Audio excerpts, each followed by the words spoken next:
Bonjour les amis, bonjour et bienvenue sur cette nouvelle vidéo, c'est David, le banquier randonneur, et aujourd'hui je voulais faire simplement une petite vidéo pour faire un bilan de cette année 2018 qui vient de s'écouler et un petit peu les objectifs qui vont se profiler à l'horizon pour le 2019. Et je vais commencer par vous dire à tous un grand merci du fond du cœur sur la communauté Le Banquier Randonneur. On est de plus en plus nombreux sur les réseaux sociaux, etc. C'est vraiment un plaisir de voir que vous appréciez le contenu que je fais. N'hésitez pas à mettre des suggestions sur le contenu que vous souhaiteriez voir ma foi sur les prochaines vidéos.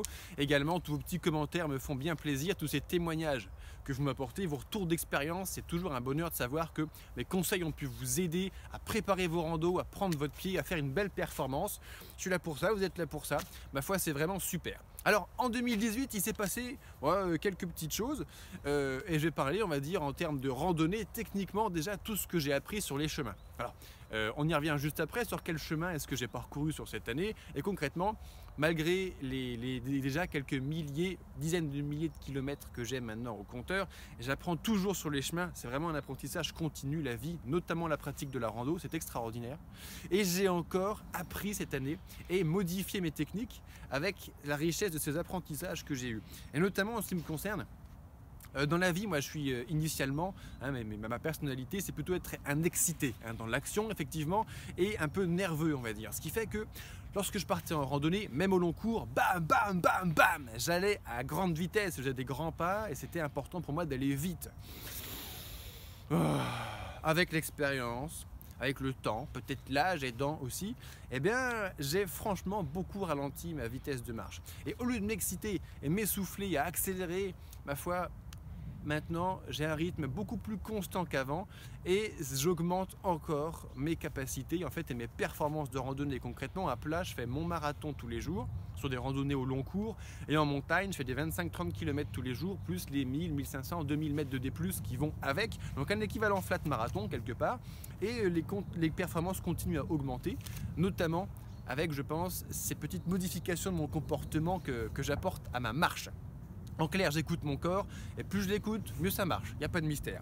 Également, j'ai diminué l'usage des bâtons. Alors, les bâtons de randonnée, c'est un truc absolument indispensable que je recommande, notamment aux débutants et aux confirmés et surtout aux gens qui ont mal aux genoux, aux hanches, aux chevilles, etc. etc. Mais pour tout dire, j'ai diminué l'usage de mes bâtons, notamment dans la montée.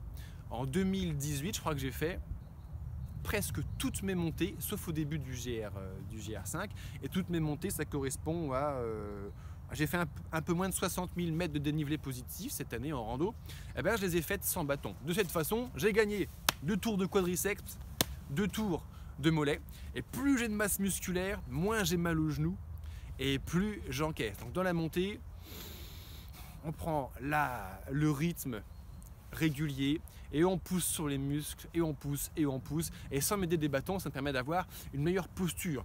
Les bâtons avaient tendance à me déséquilibrer et à faire que j'utilisais trop mon haut de corps et que je me tordais, et ce qui fait qu'au final je ne m'y retrouvais pas en termes de genoux, qui était un peu mon talon d'Achille on va dire. J'ai également en 2018 beaucoup essayé de randonner à jeun.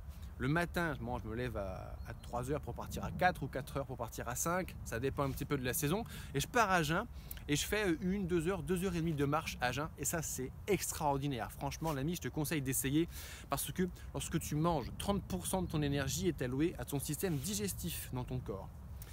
Et si ces 30% tu les intégrais dans ta marche, ça veut dire que 100% de ton énergie, de ton attention est balancée dans l'effort de marche que tu es en train de faire. Ça t'offre une présence du monde autour de toi absolument phénoménale. Ça t'offre également une clarté d'esprit, une fluidité des mouvements. C'est vraiment exceptionnel. Je t'invite à essayer de partir à jeun. Pas de marcher des journées à jeun bien sûr, mais pars à jeun le matin et après tu fais ton petit déj. Une fois que tu as bien commencé ta journée, c'est un truc de ouf. Et cette année aussi, j'ai appris, on va dire, à maîtriser mon équipement un petit cran plus loin, et ce qui fait que notamment sur le GR20, on est très nombreux au bivouac, dans les zones de bivouac. Le GR20 c'est la mythique traversée de la Corse bien sûr. Au bivouac on est très nombreux en pleine saison, donc on se marche un peu les uns sur les autres. Y a un truc qui m'agace un petit peu parce que j'y suis très sensible au niveau des yeux, c'est les frontales. Les gens qui braquent leurs frontales dans les tentes des voisins, ça réveille, ça fait chier tout le monde. Alors j'ai appris à savoir plier mon campement le matin dans le noir total.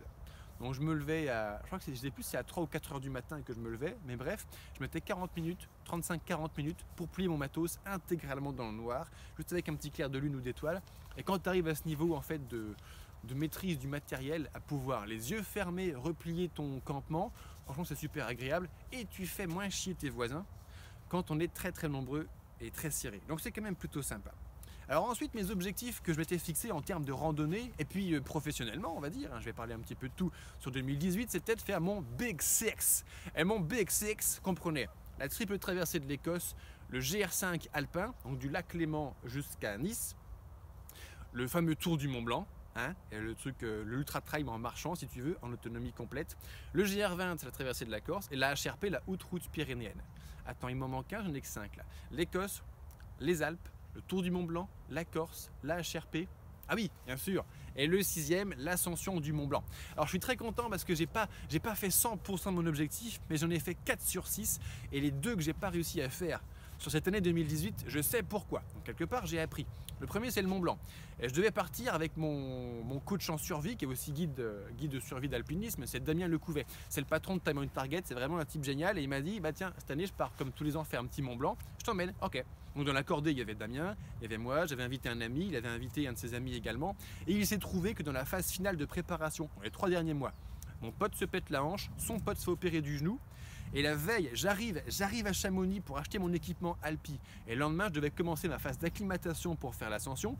Et la veille de mon départ, il m'appelle, il me dit ah, j'ai eu un petit pépin de santé, je sors de l'hôpital, pas de Mont Blanc pour moi cet été. Ah. Alors là, je me suis retrouvé, on était 4 dans une cordée, il y en a 3 qui tombent avant même d'avoir foutu un seul pied sur la montagne du Mont Blanc.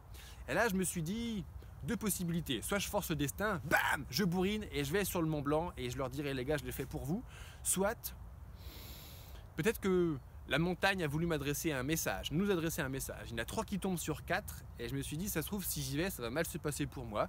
Donc j'ai laissé du temps au temps et je repartirai à faire une tentative d'ascension du Mont Blanc un petit peu plus tard, tant pis pour 2018. La deuxième chose c'est la HRP, la haute route pyrénéenne.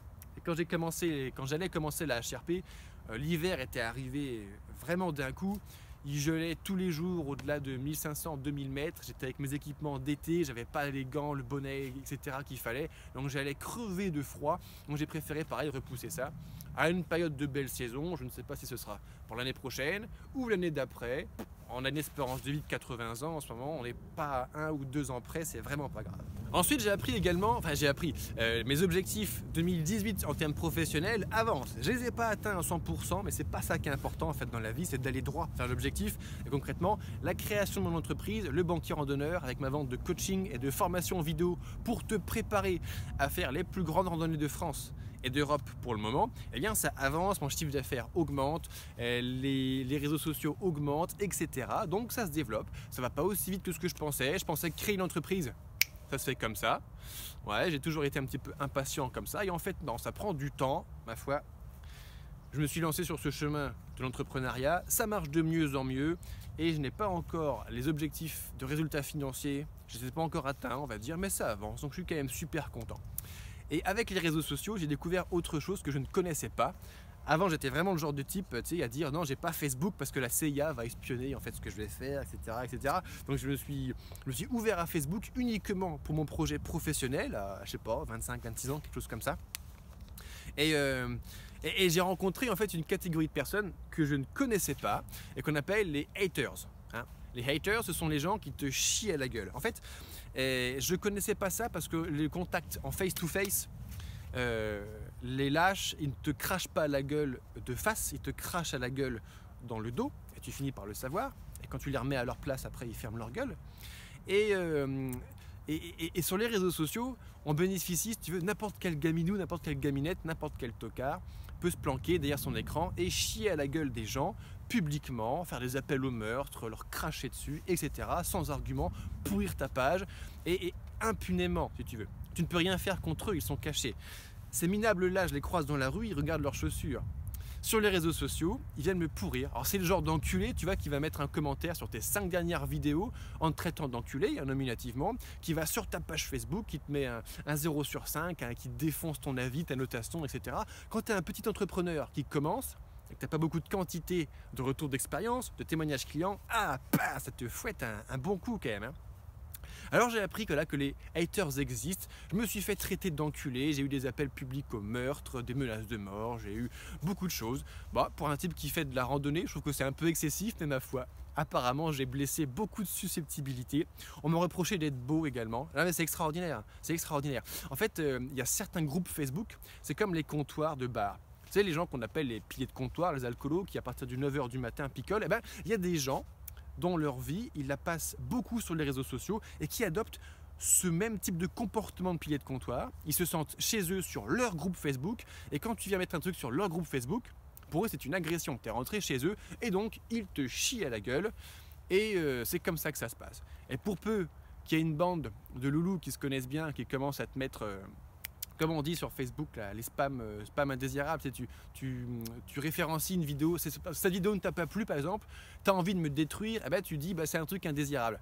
Et au bout d'un certain nombre, Facebook ou YouTube, etc., a un service de censure, il regarde et il te strike. Je me suis fait striker 40 vidéos sur Facebook, des vidéos de randonnée, hein.